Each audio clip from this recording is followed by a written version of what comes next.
আসসালামু আলাইকুম রহমতুল্লাহ বরকত। বন্ধুরা আমার, ঈদ মানে খুশি,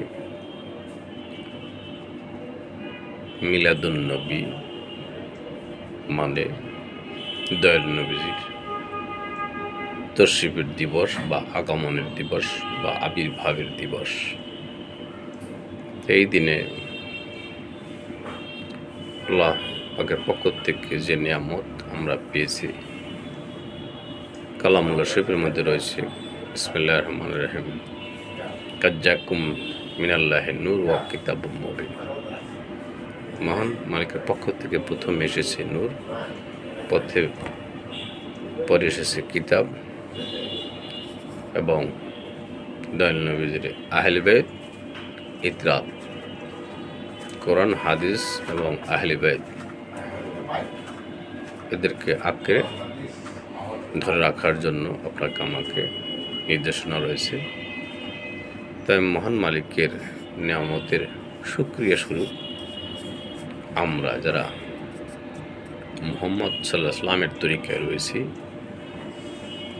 আশিক রসুল, আশিক ওলি, আমরা এই নিয়ামত প্রাপ্তির শুকরিয়া স্বরূপ খুশি উদযাপন করে থাকি। একদিকে দয়াল নবীজির আগমনের শুকরিয়া স্বরূপ উম্মতে মুহাম্মদ হতে পেরেছি, আলহামদুলিল্লাহ রাব্বিল আলামিন। আর একদিকে আহলে বাইতের পদাঙ্গ অনুসারে দিক নির্দেশনা স্বরূপ আমরা দুনিয়ার জমিনে চলতেছি, ফিরতেছি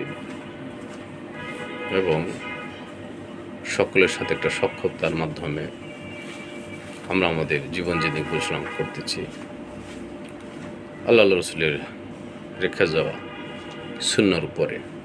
তাই মহান মালিকের পক্ষ থেকে আমরা কালামুল্লাহ শরীফ পেয়েছি নবীজির মাধ্যমে, হাদিস শরীফ পেয়েছি নবীজির মাধ্যমে, আহলে বায়াত, ইতরাত আহলে বায়াত পেয়েছি নবীজির মাধ্যমে, এবং আমাদের যে জিন্দিগি আসবে, পরকালীন জিন্দিগি,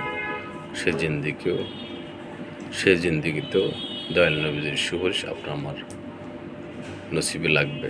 তা না হলে আপনি আমি কেউই পার পাবো না। তাই মহান মালিকের বন্ধুকে ভালোবাসতে হবে জানমাল দিয়ে। এই জানমাল দিয়ে ভালোবাসতে পারলে ইমানদার হব, আর ইমানদারের জন্যই জান্নাত, আর কমেনের জন্য জান্নাত নয়। তাই মিস্টার ইবলিস দয়াল নবীজির আগমন বা অলি বন্ধুদের আগমন দিবস বা মহামানবের আগমন দিবস তার ভালো লাগেনি। তিনি সেদিন অখুশি থাকেন, বেজার থাকেন, অসন্তুষ্ট হন, মানে অখুশি থাকেন। তাই আমরা যেন শয়তানের পদঙ্গ অনুসরণ না করি, ঈমান আমল এবং আমল ক্লাসের মাধ্যমে জীবন জিন্দিগি ঘোষণা করতে পারি। সকলে ভালো থাকুন, সুস্থ থাকুন। ধন্যবাদ ইনশাআল্লাহ।